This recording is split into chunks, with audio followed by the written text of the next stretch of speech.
Once upon a time, there was a little boy named George who loved his pet fish very much. Since he was 5 years old, he had cared for 3 fish named Yellow Fish, Green Fish, and his favorite, Red Fish. Red Fish was bright red and always swam excitedly to the glass whenever George came near the tank. Every morning before school, George would feed his fish and talk to them like they were his friends. One afternoon, George was sitting on the floor, playing with his toy alien spaceship when he noticed something strange. Yellow Fish and Green Fish were swimming around normally, but Red Fish was lying still near the bottom of the tank. George walked closer and quietly whispered, "Red Fish." But the fish didn't move. Feeling worried, George called for his dad. His dad came over and gently checked the fish with a net. After a few seconds, he looked at George sadly and said, "George, Red Fish died." George looked confused. "What do you mean? Can he play later?"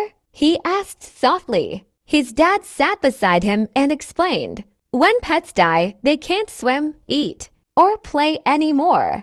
George stared at the tank as tears slowly filled his eyes. Soon, he began crying while his mom hugged him tightly. George missed Red Fish very much. Over the next few days, George still felt heartbroken. Sometimes he felt sad, and other times he felt angry because he didn't understand why Red Fish had to die. When George went back to school, those emotions followed him. One day, a boy named Alex accidentally bumped into George's desk. George suddenly yelled, "Leave me alone," even though Alex had done nothing wrong.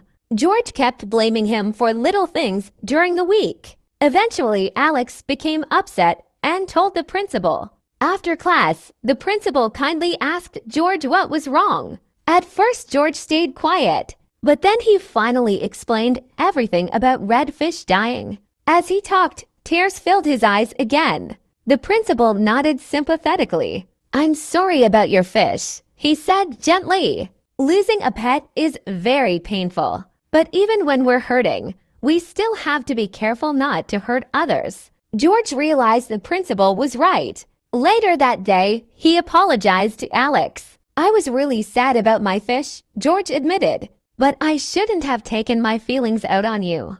Alex forgave him, and before long, the two boys became good friends. From that day on, George learned an important lesson. It's okay to feel sad after losing someone you love. But it's always better to talk about your feelings instead of taking them out on other people.